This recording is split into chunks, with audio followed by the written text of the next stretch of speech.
pakitang tao. Pakitang tao.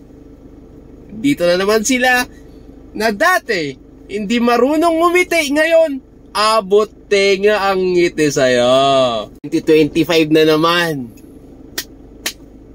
Eleksyon 2025 is waving. Nagkalat na naman at maglalabasan na naman yung mga politician at mga taong di ka kilala. Pero kakawayan ka. Hello! Maglalabasan na naman yung mga taong politician. Nakakamayang ka kahit madumi yung kamay mo. Maglalabasan na naman itong pakitang tao. Pakitang tao.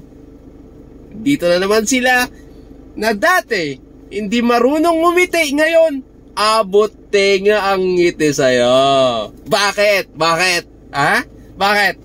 Kasi kailangan yung boto mo para manalo. Tayo naman nagpapadala sa gas-gas na style ng mga taong ito. Matuto tayo. Alam nyo mga kapatid, nasa atin ang pinakamataas na antas ng kapangyarihan kapag dumadating ang pagkakataon at panahon ng eleksyon. Mahirap, mayaman, pantay po tayo ng karapatan. Huwag tayong paulit-ulit na papayag na lokohin at inuuto lang tayo ng mga taong ito. Ng mga taong ang alam lang ay mang-uto nang sa tingin nila ay malaki ang pakinabang nila kapag sila ay nanalo. Wag nang pauto. May Google. Tignan natin yung kanilang ugali. Tignan natin yung kanilang style. Style ng pamumuhay, kung anong natapos. Kapag aral ba ng elementary, nakatapos ba ng high school, nakatapos ba ng mataas na antas sa eskwelahan. Manood tayo sa mga investigation ng lower house, upper house. Makikita natin doon.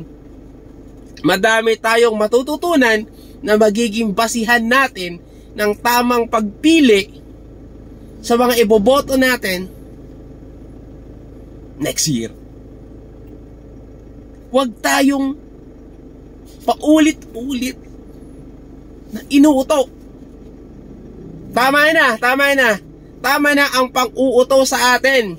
Gising. Gising. Mga minamahal na kapatid. As you see, wala nang nangyayari sa Pilipinas. Wala na. Kumpara sa ibang bansa. Sabi nga ni Dr. Ong diba? Napakalayo ng agwat ng healthcare system ng Pilipinas kumpara sa Singapore. Kahit mayaman kapag dito, patay ka. Paano na lang pag mahirap ka? Nakakalungkot.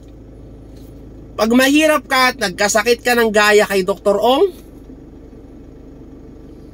you're living in hell dito sa lupa. You're living in pain. Bago ka. At sana man lang, if happen, mapupunta ka sa langit kay Jesus.